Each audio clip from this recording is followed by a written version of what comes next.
Sarika Sinha channel থেকে তোমাদের সবাইকে স্বাগত। তোমরা সবাই আশা করি ভালোই আছো। আমি দেখো আজকে একটা অক্সিডাইজ জুয়েলারি নিয়ে চলে এসেছি। আমি এই চার্মসগুলো দেখছো অনেক দিন আগেই পড়েছিল, এটা কি করব বুঝে উঠতে পারছিলাম না। তো এই লকেটটা সেদিন নিয়ে এসেছি, তো ভাবলাম দেখি এটার সঙ্গে অ্যাডজাস্ট করা যায় কি না, বা দেখলে কেমন লাগবে করার পরে। তো তাই দেখো আমি এইখানে কতগুলো কানেক্টর দিয়ে এগুলো আমি ফিট করছি, কতগুলো জাম্প রিং দিয়ে কানেক্টরটাকে এটা চার্মসগুলোর সঙ্গে ফিট করে নিচ্ছি। আর এখানে আমি লকেটটা করে রেখেছি, দেখো একটা টার্সেলের মধ্যে আমি জয়েন্ট ছোট একটা টার্সেল করে নিয়েছি, সেটার মধ্যে কটন বল দিয়ে লকেটটাকে আমি সেট করে নিলাম।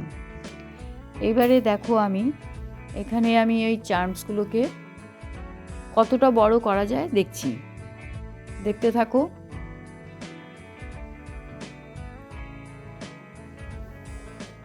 আমি সাধারণত এই চ্যানেলে আগে তোমরা ভিডিওই দেখতে পারতে, ভিডিও দিতাম, কিন্তু আমার প্রবলেমের জন্য ভিডিও দেওয়া হচ্ছে না। কারণ কি, আমি জুয়েলারি নিয়ে সারাটা দিন ব্যস্ত থাকি।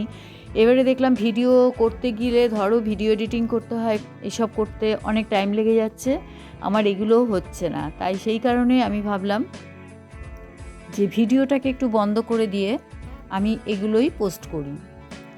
তো ভিডিওটা মাঝে মাঝে যখন ইচ্ছা হবে সেরকম কিছু একটা থাকবে আমার লাইফে, আমি লাইফস্টাইল নিয়েই ডেলি লাইফস্টাইল নিয়েই ভিডিও করতাম, কিন্তু যদি সেরকম ভাবি বুঝি তাহলে আমি ওটা দেব, কিন্তু আমার মেন এই পোস্টটাই থাকবে, জুয়েলারি পোস্ট। তাহলে কি আমার মানে এনার্জিটা থাকবে বানানোর একটা।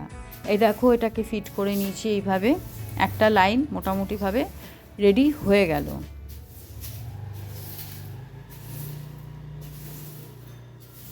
এই জাম্পরিংগুলো ঢোকানো সত্যি করে ভীষণ কষ্ট, তোমরা যারা করেছো তারা তো জানবে যে খুব হাতে লাগে, বা করো যারা। এইখানে দেখো এটা না আমি এটা খুলে এই মানে কানেক্টরটা খুলে এটা লাগালাম, কেন কি এই কানেক্টরটা আমার কাছে বেশি নেই, দেখলাম যে দুটো লাইন করা যাবে না, তার জন্য আমি ওটাকে ফিট করে নিলাম, দেখলাম অ্যাডজাস্ট হয়ে যাচ্ছে। এইভাবে দেখো দুটো লাইন করার পরে আমি এই লকেটটার নিচে যে হোল ছিল, 5টা হোল আছে, সেটার মধ্যে আমি ঝুমকো না লাগিয়ে ছোট্ট চার্মস ছিল, তো ওগুলোকে ঝুলিয়ে দিচ্ছি, দেখতেও বেশ সুন্দর লাগবে ওটা। কারণ এটা তো বড়, এটার মধ্যে ধরো ঝুমকো যদি লাগাতাম, ফাটা ঝুমকো যেগুলো হয়, এটা ছোটো হয়ে যেত। একটু বড়ই পাতার মতন একটা চার্মস, আমি না ক্যামেরাটা ভালো করে ধরতে পারিনি বলে তোমাদের দেখাতে অসুবিধা হচ্ছে একটু, তোমরা একটু বুঝে নিও, আস্তে আস্তে এগুলো ঠিক হয়ে যাবে তুলতে তুলতে। লাইটের পাওয়ারটা অনেকটা কম আছে, তার জন্য একটু অসুবিধা হচ্ছে। এইভাবে দেখো দুটো লাইনকে আমি সেট করে নিলাম। এবারে টার্সেলটা লাগিয়ে এটা সেট করে নিই। এটা করতে করতে আমি চিন্তা করছি যে এটার সঙ্গে কানের আমি কিভাবে বানাবো, কী দিয়ে কানের করলে ভালো লাগবে সেটাই বুঝে উঠতে পারছি না। কারণ দেখো ঝুমকো তো আছে, ঝুমকো পরা যেতে পারে, ঝুমকো সবার সঙ্গে পরা যায়, মানে অক্সিডাইজ যে কোনো জুয়েলারির সঙ্গে ঝুমকো পরা যায়, কিন্তু ভাবছি এটার সঙ্গে কি করে করি আমি, দেখা যাক। তো ঝুমকো তো কেউ চাইলে ঝুমকো দিতে পারবো, এটা দিয়েই আমি যদি করতে পারি কেমন লাগে দেখাচ্ছি তোমাদেরকে আমি করে।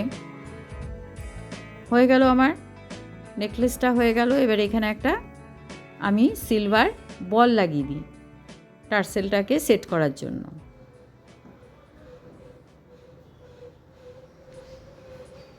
দেখো আমি এইভাবে এই টার্সেলটার মধ্যে সিলভার বলটা লাগিয়ে দিলাম। এবার এখানে গিট দিয়ে ওই জায়গাটা ফিনিশিং করে দেবো আমি শেষে দেখাবো তোমাদেরকে এটা।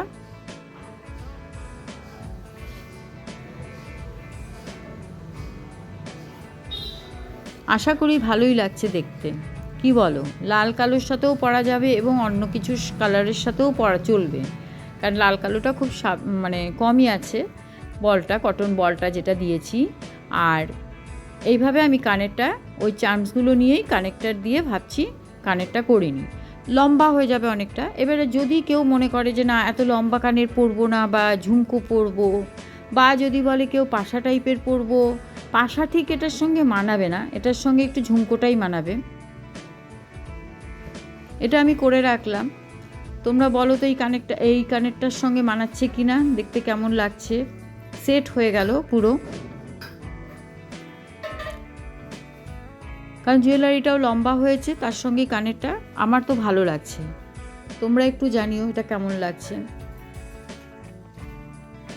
এই দেখো তৈরি হয়ে গেল। আশা করি ভালো লাগছে তোমাদের সবার। তোমরা একটু কমেন্টসে জানিও।